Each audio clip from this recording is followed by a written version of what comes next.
What's up, guys? It's Coach Grant with First Down Training, and today we're going to be talking about 3 tips for wide receivers to dominate 7-on-7 this offseason. Let's get started. Alright guys, so as a wide receiver this offseason, if you plan on playing 7-on-7, the only way that you're going to get better from playing on 7-on-7 is by doing things realistically, okay? So that's the thing about 7-on-7 is sometimes a lot of people get bought into the hype, the Instagram videos, the YouTube videos, under the radar spotlights, whatever it is, and they don't realize that you're playing 7-on-7 to get better. How can you develop your skills this offseason and actually get better? So the first tip for you guys to dominate in 7-on-7 is approach the game like that, okay? So you don't want to come up to a game and be so worried about, you know, the headbands and the stupid glasses that everybody wears. You actually want to be worried about, okay, how can I get better in a setting like this? And what's going to help you get better is to practice realistic press releases, realistic moves at the top of the route, and understanding how to read coverages, okay? So now in 7-on-7, you're going to be seeing a lot of man coverage, but what you guys can understand is how to read leverage of a DB. So that's the first tip, is understanding how to read leverage of a DB who's in man coverage, right? So if you guys see,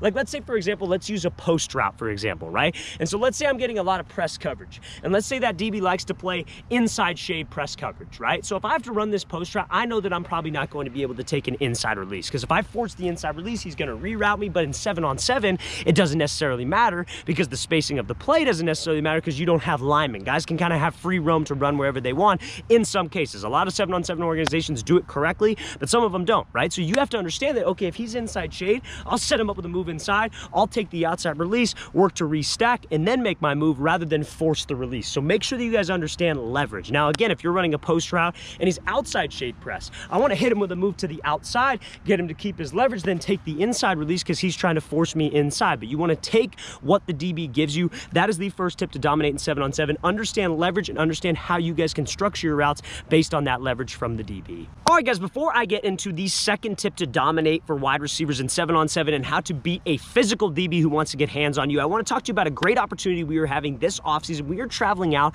to 8 different cities across the United States. We are coming out to Houston, Texas, Phoenix, Arizona, Newark, New Jersey, Chicago, Illinois, Atlanta, Georgia, Dallas, Texas, Nashville, Tennessee, and Los Angeles, California. So if you guys are local to any one of those 8 cities or want to travel out and get some working with us, we've had guys do that in the past at our Tampa, Florida camp. We would love to have you out. Again, fellas, spots are going to be limited at this camp. We're limiting it to only 10 to 12 guys per position group. Reason why we're doing that is because we actually want to take the time to coach you. We feel that if you go more than 12, it's just going to be like we're trying to run you through drills and go as fast as we can. That's not what we're about. We're actually about developing the athlete, showing you what you're doing wrong, explaining how you can improve it, and actually improving your game. So if you guys want to come out and get some working with us and actually take your skills to that next level rather than just run through pointless drills at another camp, check out that very first link in the description below. We'd love to have you out to one of our off-season camps in those 8 cities. Let's get back to this video. All right, guys, so everybody loves to talk about and show the videos of those guys getting completely jammed off the line in 7-on-7 where your shirt's ripped off, you're jammed right into the sideline, and they make the highlight clip, right? Now, that is the most unrealistic form of football that you could possibly get. And that's why a lot of the times I can't stand 7-on-7, because they glorify things like that. Now, when you got a DB who's right in your face, right in your, not giving you any kind of space off the line, trying to jam you, that's not realistic. Because guess what I'm going to do as an offensive coordinator if I got a DB who's going to try to jam me to the sideline?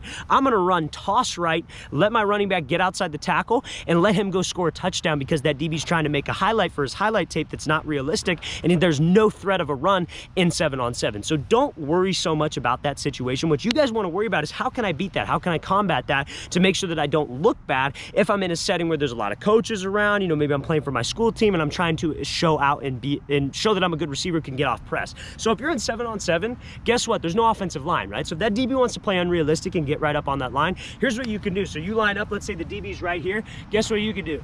You just step back, right? Just step back off the ball like you're off the ball on a specific play. You could always use the excuse of, oh, well, somebody else was supposed to be on the line. In 7-on-7, they don't call that because it's not realistic to those aspects of the football game, right? So you have to understand that if that DB is not going to give you any space, just take a step back. He cannot cross that line no matter what football it is, 11-on-11 or 7-on-7. So take that step back, then I can work a split release. I can work whatever release that I want because I created space for myself. So don't be intimidated by that DB who's going to be physical, going to get right up on the line. Know that you have a plan, know that it's not realistic, so you can make it not realistic yourself.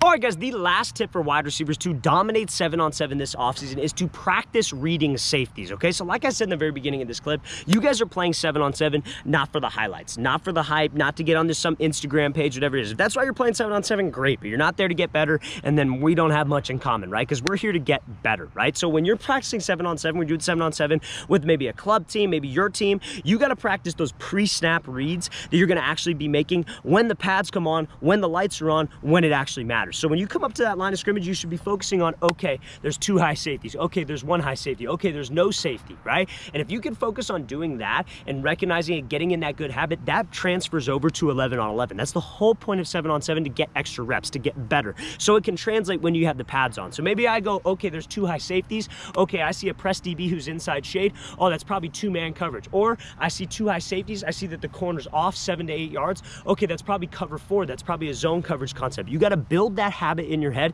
That's why you play 7-on-7, to build those good habits of being able to read coverages, know what the defense is doing. So when you get the pads on, like I said, it is an automated habit. So make sure we understand how to identify safeties and reading coverages as a wide receiver to dominate in 7-on-7.